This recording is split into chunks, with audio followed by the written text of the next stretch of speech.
মা ডাক তো অনেকের মুখেই শুনি, কিন্তু আমার আব্বুর মতো মা ডাক কেউ দিতে পারে না। ওই মায়া কণ্ঠে মা ডাক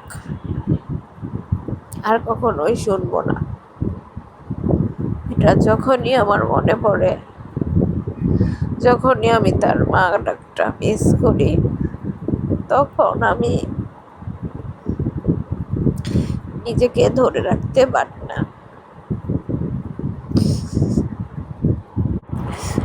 অনেক সময় তো সৃষ্টিকর্তার কাছেও প্রশ্ন তুলতে ইচ্ছা করে, কেন এত কম বয়সে ওরা বুকে নিয়ে গেলাম।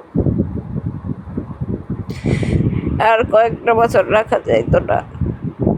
তো কষ্ট এই পৃথিবীতে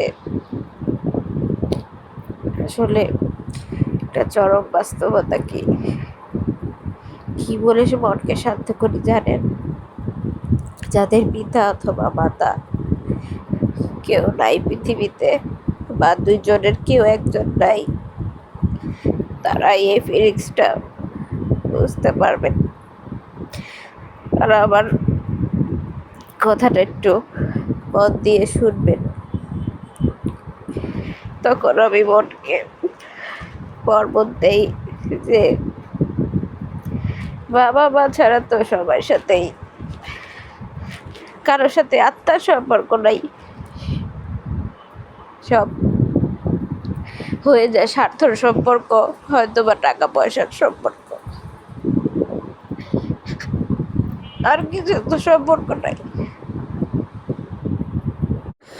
যদি সম্পর্কই থাকতো, তাহলে বাবার মতো চাচা, কিংবা বাবার মতো মামা, কিংবা বাবার মতো খালা খালু, সবাই হয়তো বা ওরকম মায়া কণ্ঠে, ওরকম মায়া ভাবে